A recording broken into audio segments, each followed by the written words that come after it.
Have I gone officially anti AI? I asked myself that yesterday.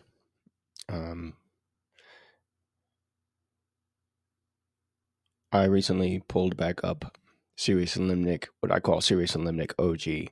This is the original Sirius and Limnic that I wrote back in 2019 before I had any idea about really how to write long fiction, how to write novels, how to write novels.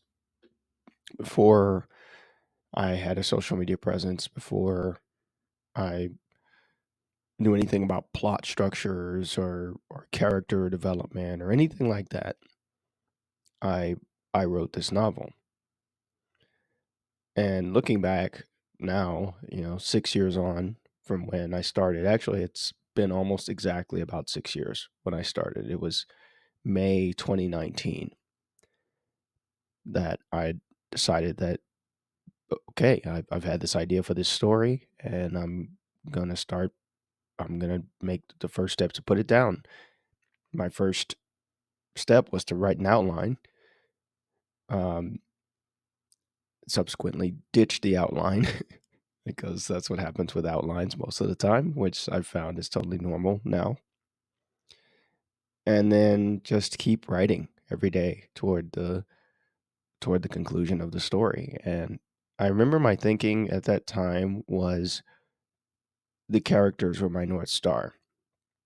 I think a lot of first time novelists focus on plot, which is normal because the plot is what you see when you listen to, or read, or experience, or play any story. The plot is the main thing that stands out. The events of the story, where they go, what they do, who they fight, those things. Those are the most obvious things. But little did I know, just by choosing to focus on character, I was already ahead of the game and I didn't even realize it. I had already made a pro move and I didn't realize it. I had an intuition for it. And because Sirius and Limnic is not a simple story from a narrative structure. It has three main protagonists. They're all different. All of their stories are interconnected in different ways, and then they merge toward the end to resolve the main plot. But within those plots, of course, each character has a plot arc or a character arc, which, once again, I wasn't even thinking about it like character arc. I was more thinking, well, I remember slightly thinking about character arc, but I remember thinking, what makes sense? Like, if these were real people and I was reading a record of their lives, what would make sense to resolve the key issues that I'm bringing up in their lives or in this story, in the context of this story? And for Jinhua, it was her naivete. She needed to grow up.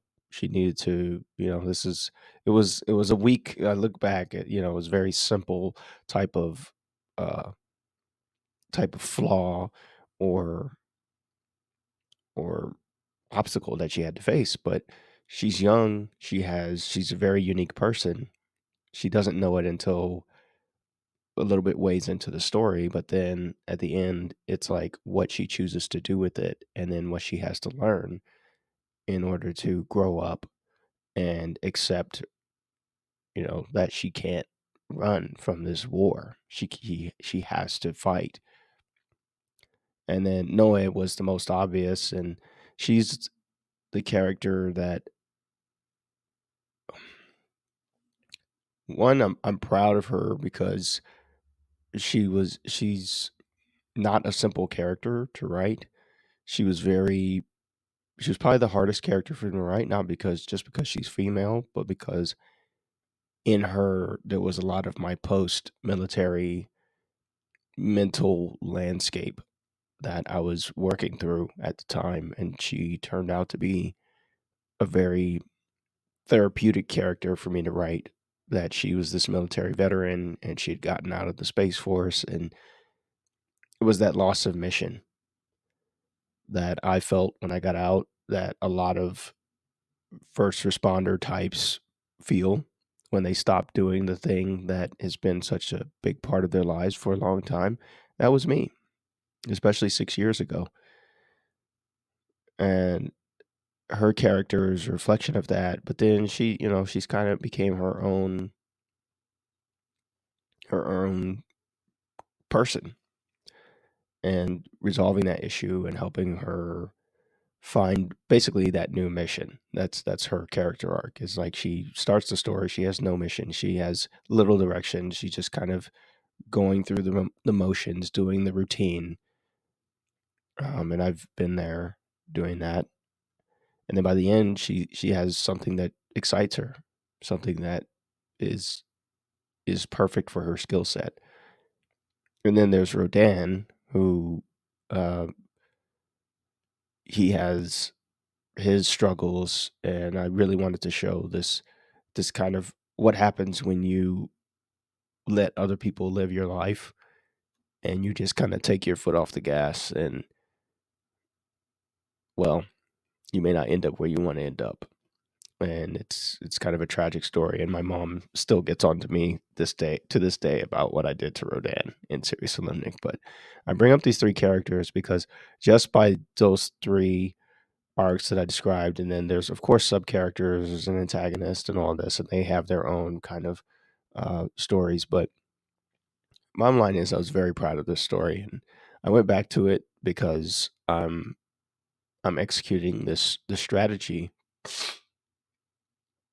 of posting the entire novel on social media in some form.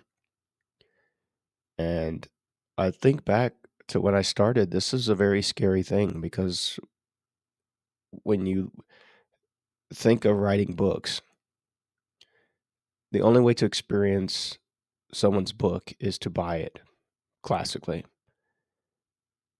And that's just everything I've seen, and everything with publishing, and with all these opportunities with the internet, everything being so open, and now lately AI. Um, it's like that it's kind of blown the door off of that old model.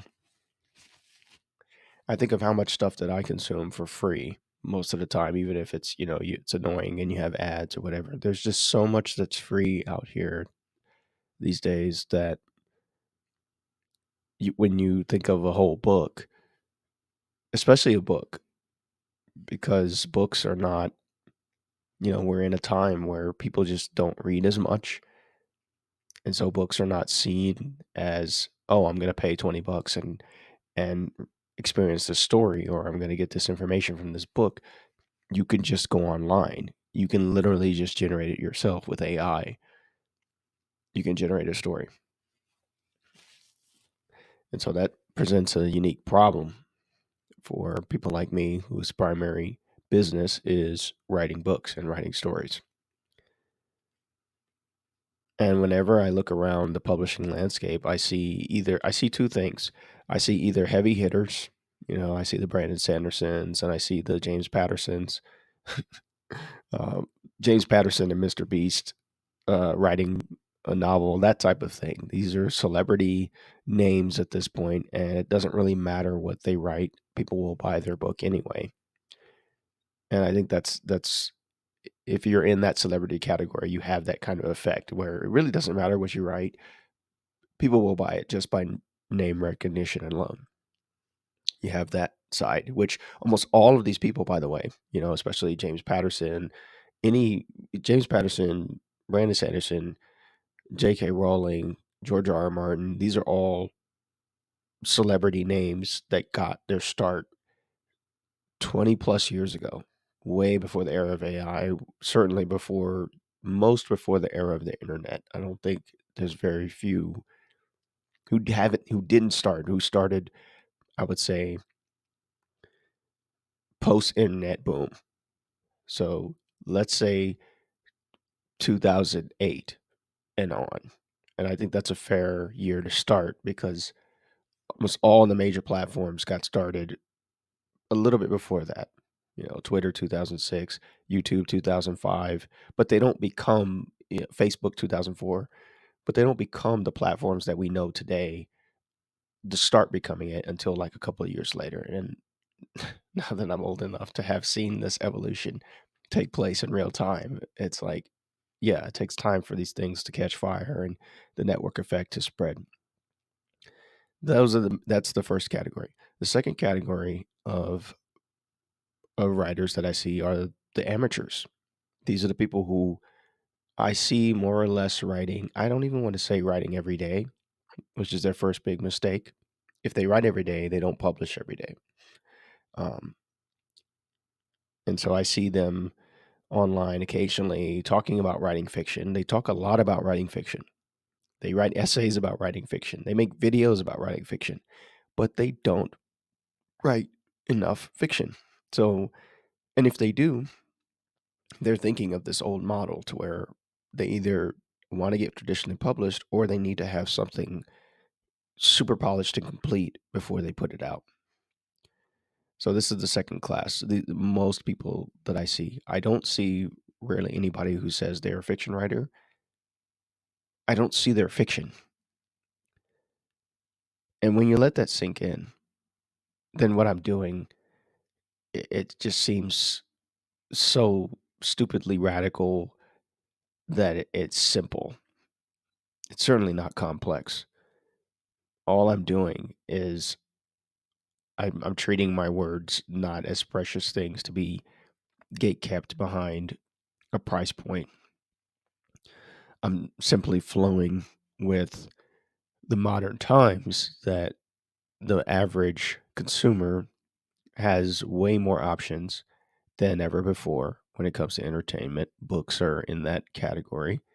They will not drop money on unless you are a well-known name and the quality, and you don't even have to be that well known. You don't have to be the big names that I spoke about. You can be a middle tier, known very well to a few, but so paid. And this is how a lot of successful writers that I've seen do it, especially on Kindle. A lot of these romance authors, they kill it on Kindle Unlimited because their audience knows they're good for it. They're voracious readers. They'll gobble up anything that they write. And I think that's the way to go. But the difference now is that the walled garden of Kindle Unlimited, that's not where I want to play. My court is the entire world, it's the entire internet. That's where I'm playing. That's where I'm finding my people. And the only way to do that is to have your writing available in a way that people can at least try it out. And I think you can bitch about it. You could say it's fucked up. You could say, artists and blah blah blah, but no one is entitled to buy your shit. They're just not. And when you let go of that, well, I spent all this time and I did all this and blah blah blah, and realize that this is the world we live in. People expect a lot of shit for free. I mean, I think of all these YouTubers who, in some cases they risk their lives making content, making videos. They're doing what they love to do, but audiences are eating that shit up. They're not getting paid for that. So why should you, as an author, without showing your stuff, like showing if you're actually any good, not even if you're any good, showing that you are, if you are claiming to be a fiction writer, that you're so passionate about it, why aren't you putting your shit out? Where is it? This is how, this is the real talk that I had to myself. So bottom line is I'm republishing Series and Lemnick, my first novel, and it's pretty much going to be all in some form for free out there. And I'm going to see what happens. I'm going to see if people actually read me, if they like the story, if they catch on. And if they do, then it's winner, winner, chicken dinner, my friend. Because this train has left the station and it's not stopping. And I can't wait to see where it goes.